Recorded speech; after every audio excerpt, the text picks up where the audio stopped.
আমি আপনাদের দুইটা পাও ধরে বলে দিয়ে যাই, ইলিয়াসুর রহমান জিহাদের মাদ্রাসায় তো কত এতিম ছেলে আছে গো বাবা। এই মাদ্রাসায় কত এতিম ছেলে আছে,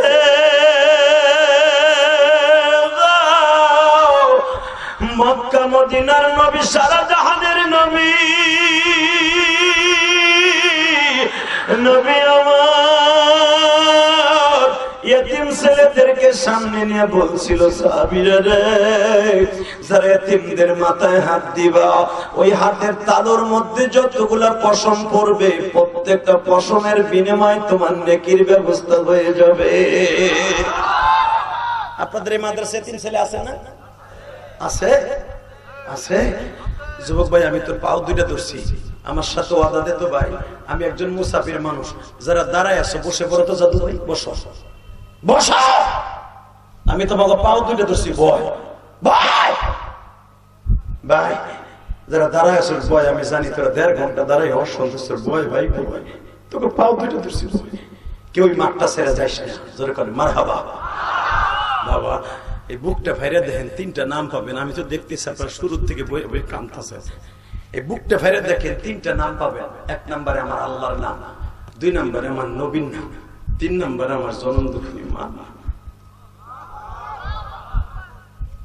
বাজান আমিও তো আপনার ছেলেদের মতো, যাদের ছেলে মাদ্রাসায় পড়ে, 12 বছর বয়সে মা হারাইছে,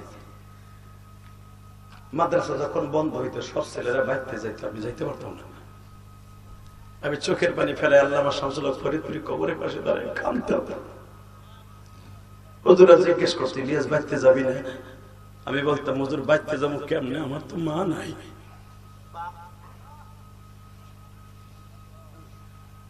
পৃথিবীতে মনে রাখো, মারে মরে যাওয়ার পরে বাপকে মনে হয়ে যায় তোমরা জানো, তবে আমার বাবা অন্যরকম ছিলেন, আমাদের ভালোবাসতেন। শুধু আপনাদের দুইটা পাও ধরে বলে দিয়ে যাই, পৃথিবীতে যার মা নাই ওর মতো দুঃখ মেয়ে কেউ নাই। কথা বলেন? আমি জানি আপনারা সারাদিন কাজ করেছেন, চোখে ঘুম, শুধু আমি ইলিয়াস রহমান যদি ওয়াদা দিলাম, আমার সাথে যদি আপনি মোনাজাত করে মার ছাড়েন, আমি যদি আল্লাহ আমাকে মাফ করে, মাফ করার সিস্টেম একটা বানায় হেলাইছি, আলহামদুলিল্লাহ বলেন। আল্লাহ রাসূল বলেছেন, মান বানা লিল্লাহি মাসজিদান বানাল্লাহু লাহু বাইতান ফিল জান্নাহ, যে ব্যক্তি মসজিদ ঘর বানাবে, আমি আল্লাহ তাকে জান্নাতে ঘর বানাই দেব। আমার এই ঘাম ঝরানো পয়সা দিয়ে আপনারা সমালোচনা করেন না, বক্তারা টাকা নিয়ে কি করে? আপনি যে দেখবেন, এই হুজুর দেখে আসছে, প্রতিষ্ঠাতার ছেলে দেখে আসছে, আমি ইলিয়াস রহমান জিহাদি 3 কোটির কাছাকাছি টাকা দিয়ে, ঘাম ঝরানো পয়সা দিয়ে মসজিদ বানাইতেছে। 2 তলা কমপ্লিট, 3 তলার কাজ চলতেছে, দরকার মারহাবা। হুজুর দেখে আসছে 2 তলা, নিচতলার টাইলস কমপ্লিট, 2 তলা কমপ্লিট, 3 তলার কাজ চলতেছে। বাবা আমার এই ঘাম ঝরানো পয়সা দিয়ে মসজিদ বানাইতেছে, কেন জানেন? যেন আমার মা আল্লাহ মাফ করে দেয়। বিশ্বাস করে, আমি আমার মাকে জীবনে একটা পানের খিলিও খাওয়াতে পারি না। আমার মাকে জান্নাতে মেহমান বানাবার জন্য আমি ইলিয়াস রহমান জিহাদি মসজিদ বানাইতেছি, আলহামদুলিল্লাহ বলেন। বাজান আমার তো আল্লাহ তৌফিক আছে, তাই বাড়ি বেচা মসজিদ বানাইতেছি। 3 কোটি টাকা বাড়ির কাছের কথা না। আর এত বড় কলজা কার আছে? বগম্বা কথা কইতে পারবেন ঠিকই, এত বড় কলজা কারো নাই যে 1,20,00,000 টাকার জায়গা কিনে আল্লাহর নামে দান করে দিয়া মসজিদের কাম ধরে এখন পর্যন্ত 3 কোটি চলে গেছে। 5 কোটি টাকা আমার বাজেট, এর ভিতর আমার 2টা বাড়ি বেচা মসজিদ করতেছি, আলহামদুলিল্লাহ বলেন। আমি রাত্রে ওয়াজ করে কামাই, সকালবেলা মিস্ত্রি বিল দেই। গতকালকে 1 লাখ টাকা বিল দিয়ে তারপর আমি পাবনায় রওনা দিয়েছি। গতকালকে পাবনায় ছিলাম। এ বাবা আপনাকে 2টা পাও ধরছে, আমার নয় তৌফিক আছে বিদায় আমি মসজিদ করতেছি। বাবা আপনার যতটুকু তৌফিক আছে ততটুক দিবেন না বাবা। আমি আপনাকে পাও ধরে ধরছি, আপনাকে টাকা পয়সা দিতে হবে না, শুধু আমার সাথে একটা ওয়াদা দিবেন, একটা ওয়াদা দিবেন। আপনার টাকা দিতে হবে না, যদি আপনারা আমার সাথে ওয়াদা পালন করেন, আমি আপনাকে থুইয়া জান্নাতে যাব না, যদি আল্লাহ আমাকে নেন। জোর করে মারহাবা বলেন তো। মোনাজাত করার আগে মাঠটা ছাইরে, আমি মোনাজাত তোলার আগে কেউ ওই মাঠ ছেড়ে যাবেন না। কে কে রাজি আছেন?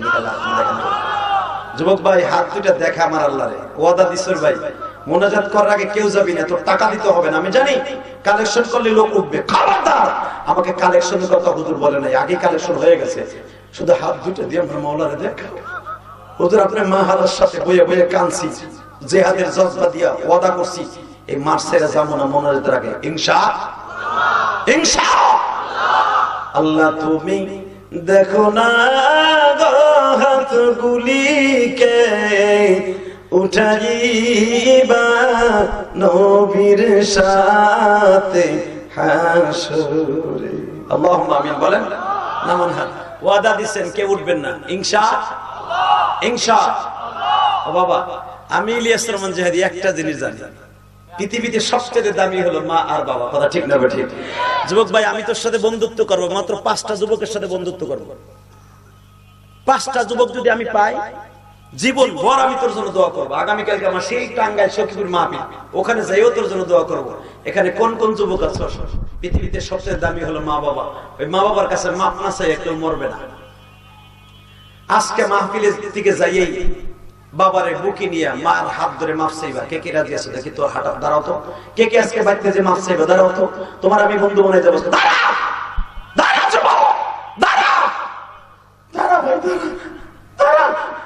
কারো মুখে হাসি থাকবে না। তুই জান্নাত যেতে চাস? বিশ্বনবী বলেছে হুমায়া জান্নাতুকা ওয়া নারুকা, যারা মা বাবাকে ভালোবেসে যাবে সে জান্নাতি জান্নাতি জান্নাতি। আল্লাহু আকবার জোরে বলো না কেন? মা বাবাকে যারা খেদমত করবে তারা জান্নাতি। আমি তোমারে বন্ধু বানাবো, এখানে দাঁড়ায় থাকো।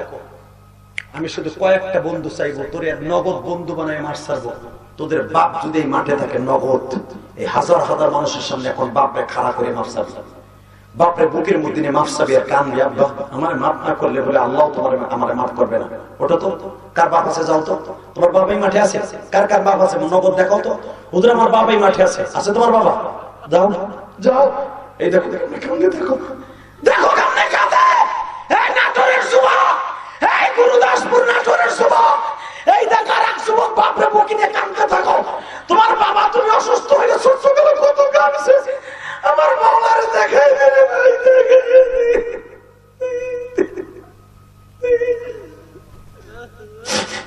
আল্লাহ দেখো কেমনে কান্দে যুবক।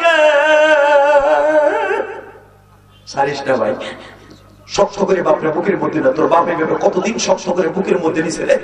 আরে আজকে বহুদিন পরে বাপরে তুই পাইছো, ধর ভাই শক্ত করে ধর। তোর দুই নয়নের গরম পানিতে বাপরে বুঝে যা, বাপরে বেশি বেশি ভালোবাসি। আর কেউ নাই? তোর বাপ এই মাঠে আছে নাই? জান্নাতটা কিনবি না ভাই? ওর যুবক ফটোয় দেখ দাঁড়ায় দাঁড়ায় কামতাছে, হয়তো বাপ এই মাঠে নাই। যাদের বাপ আছে ওর তোর বাপ এই মাঠে থাকলে দাঁড়া। তোমার মা তোমার কাছে থাকলে যাও, তোমার মারে জড়াই করে কাঁদবো। যুবক এই সুযোগ আর জীবনে পাবি না। দেখ এই যে বাপ বেটা কেমনে কাঁদবে, ওই দেখ কেমনে কাঁদবে বাপ বেটা দেখ।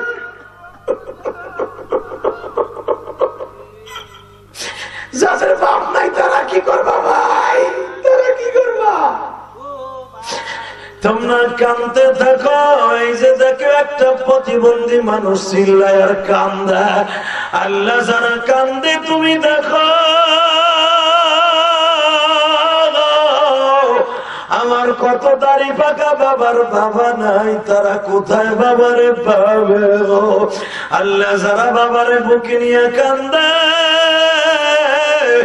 এদের তুমি মাফ না করে কেমনে পারো? ও দাড়ি ফাঁকা বাবা, বাবা বাবা তো কান্দিয়াতে দেখেন না, বাবার লেগে মনে মনে ভাবতে থাকেন আমার বাপ থাকলে তো এইভাবে মাপ চাইতাম। আরে আমার বাপ তো না, আমি কার কাছে মাপ চাবো? তুমি বইয়া বইয়া কান্দে আল্লাহরে বুঝাই কও, আল্লাহ আল্লাহ আমি কাঁদতাছি, তুমি দেখো আমার বাবারে কবরে মাফ করো, আমার মায়ের কবরে মাফ করো। এ যুবতী বোন তোমার মা কাছে নাই? এ যুবতী মা তোমার শাশুড়ি কাছে নাই? আল্লাহ দেখো কেমনে কান্দে। আল্লাহ বইয়ে বইয়ে কারা কান্দে তুমি দেখো। বসে বলেন বাবা, বসে বসে বসে। আল্লাহ যারা কান্দে তুমি তাদের চিনো, আমি এদের চিনি না, তুমি এদের মাফ করে দিও। এদের খাতিরে আজকের মাহফিলকে কবুল করে নিও। আপনার মনে কি সাক্ষী দেয় যে আজকের দোয়া কবুল হইতে পারে? ইনশাআল্লাহ বলেন। আল্লাহু আকবার জোরে বলেন তো।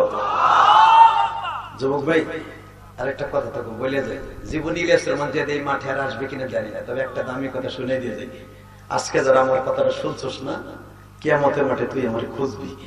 হুজুর তখন বুঝি নাই, যে বাপ বেটা বুকি নিয়ে কাঁদছিল ওরা জান্নাতে যায়, আমি পড়ে দিছি জানেন। কারণ বিশ্বনবী বলেছে মা বাবা মাফ না করলে কোনোদিন আল্লাহ তাআলা মাফ করবে না। ওর বাপ মাফ করে দিয়েছে, দুজনের বাপ। কেউ জান্নাতে না গেল যদি আল্লাহ বাপের মাফ করার কারণে কাউকে জান্নাত দেয়, দুজনকে আগে দিবে। আর বাপে মা মাফ না করলে তোমার কোন নামাজ রোজা হজগিরিতে মৌলানাগিরিতে কাম হইব না। কথা বলো না কেন? আর মানুষ যদি মানুষকে মাফ না করে, ভাই ভাইরে মাফ না করে, কোনোদিন আল্লাহ মাফ করবে না।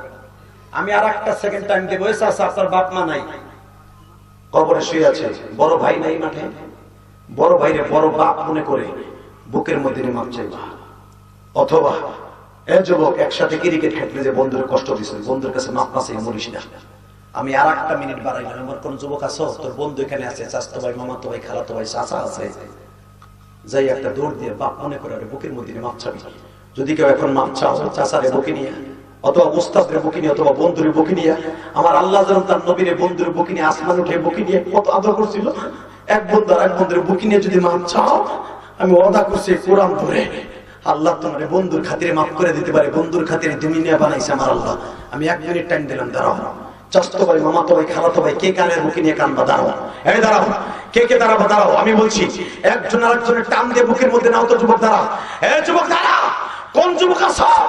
একটা যুবক আর একটা যুবকের বুকে নিয়ে কানবি নাই? কোন যুবক? কোন যুবক নাই? দাঁড়া। এই দেখ প্রথমে এই 2 যুবক দাঁড়াইছে, দেখ 2 ভাই একসাথে, ছোট্ট ছোট্ট 2টা বাচ্চা। এরা কি বলছে গুনার কথা? দেখ একজন আরেকজনের বুকে নিয়ে ভাবছে।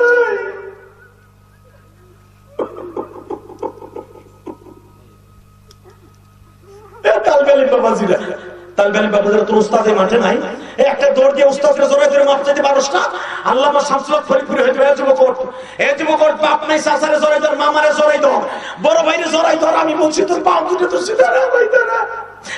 তালবেলি বাবাজিরা, তোমার উস্তাদ যদি মাঠে থাকে একটা দৌড় দিয়ে উস্তাদের কাছে মাপ চেয়ে নিও। উস্তাদ যদি মাফ করে দেয়, ইমাম থানভীর মতো হয়ে যেতে পারো, আল্লামা শামসুল হক ফরিদপুরের মতো হয়ে যাইতে পারো। আল্লাহ তুমি মাফ কইরা দাও বান্দারা, মাফ করিয়া উঠাইও হাসরে।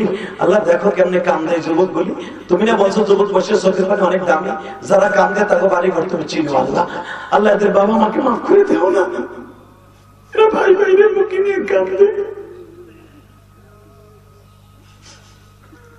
আল্লাহ এদের চোখের পানি কবুল করো, এদের চোখের পানি কবুল করো। আল্লাহ বসো ভাই, বসো, বসে বলো। আমার মন বলে কেন জানে আজকের মাহফিল কবুল হয়ে গেছে। দরকার মারহাবা। কবুল না হলে গতকালকে এই টাইমে বৃষ্টি, কথা ঠিক না বেটে? আমি আল্লাহকে বলছিলাম কালকে রাত্রে, রাত 12টা মানে 1:15টার দিকে, আমি যখন 2 রাকাত নামাজ পড়ি, 1:15 বাজে, 1:15 বাজে, আমি বলছিলাম আল্লাহ কষ্ট করে এক জায়গায় মাহফিল করতে পারি না, এখানে আইছি, আমার ভাই অনেক কষ্ট করে মাহফিলটা দিছে, লাখ লাখ টাকা খরচ হয়েছে, এতিম ছেলেগুলো ঈদের দিনের মতো খুশি। আল্লাহ মাহফিলটা তুমি করতে দিও। আল্লাহ দেখেন আমার আল্লাহ আজকে 2বারও কিন্তু বৃষ্টি ছিল, কথা বলেন না কেন? তখন আবার শুয়ে শুয়ে আকাশের দিক চাইয়া জানলাটা খুলে, যে বাসায় আমি খাবার, যে বাসায় আমি রেস্ট লইছি 2টা দিন, ওই বাসার মালিক খুব ভালো মানুষ, ওনার 2টা ছেলে সৌদি আরব থাকে। ওনার নাম কি? আনসার আলী হাদি সাহেব, মক্কা মদিনায় গেছে, অনেক খেদমত করছে আমার, আলহামদুলিল্লাহ বলেন। ওনার ছেলে মেয়েরা, ওনার বিবি আমার পানি গরম করে দিছে, পাক করে খাওয়াইছে। আসমানের দিক তাকায় আজকে দুপুরে কইতেছিলাম 11টা বাজে, আল্লাহ এখনো বৃষ্টি দিতেছো তুমি, আমি দোয়া করলাম মাহফিলটা করতে দিবা না। আসরের আগ দিয়ে ইনশাআল্লাহ পুরো আকাশ পরিষ্কার হয়ে গেছে। তাহলে রাতের থেকে দোয়া কবুল শুরু হয়েছে, আর এখন চোখের পানি কবুল হয়ে গেছে, এখন দোয়া কবুল হয়ে যাবে ইনশাআল্লাহ। যাদের বাবা আছে তারা না মাফ চাইলেন, যাগো নাই তারা কি করবে? তাগো লাগে আমি খ্রিস্টান করি, তাগো আমি এখন বন্ধু বানাবো ইনশাআল্লাহ। মাত্র 10টা যুবক দাঁড়াবেন, 10টা যুবক। দাড়ি পাকা বাবা, আমি ইলিয়াস রহমান জিহাদি যদি বাড়ি বেচে, দুনিয়ার বাড়ি বেচে জান্নাতের বাড়ি মসজিদ ঘর করতে পারি, তুমি তোমার জন্মদুঃখিনী মায়ের কবরটা জান্নাতের বাগান করার জন্য মাত্র 20টা যুবক দাঁড়াবে, তার ভিতরে 5 জন দাঁড়াবে। আপনি আমার কলিজা, আমি আপনার কলিজা দিয়ে ভালোবেসে গেলাম, এই কোরআন শরীফ বুকে নিয়ে ওয়াদা করলাম, যদি 5 জন আমি পাই, আমার মতো খুশি এখানে কেউ হবে না। প্রথম 5 জন লাভ দিয়ে দাঁড়ায় বলেন তো, হুজুর আমার রক্ত বিক্রি করে হলেও আমি আমার মায়ের ঋণ শোধ করবো, আপনারা যদি পারেন আমিও পারি। দাঁড়ান, বসেন, আমি আগে বলি তারপরে দাঁড়ান, আপনি বসেন আগে। 5 জনের ভিতরে প্রথম আমি চাবো মাত্র এতিমখানাটার জন্য 20,000 করে টাকা দিবেন। 5 জন দাঁড়াবেন, সময় 1 মিনিট, দাঁড়ান। 20,000 করে টাকা দিবেন, দরকার হয় 6 মাস বৈশাখ। বলেন কে দিবেন? 2,000, 4,000, 5,000 করে দিয়ে 20,000 টাকা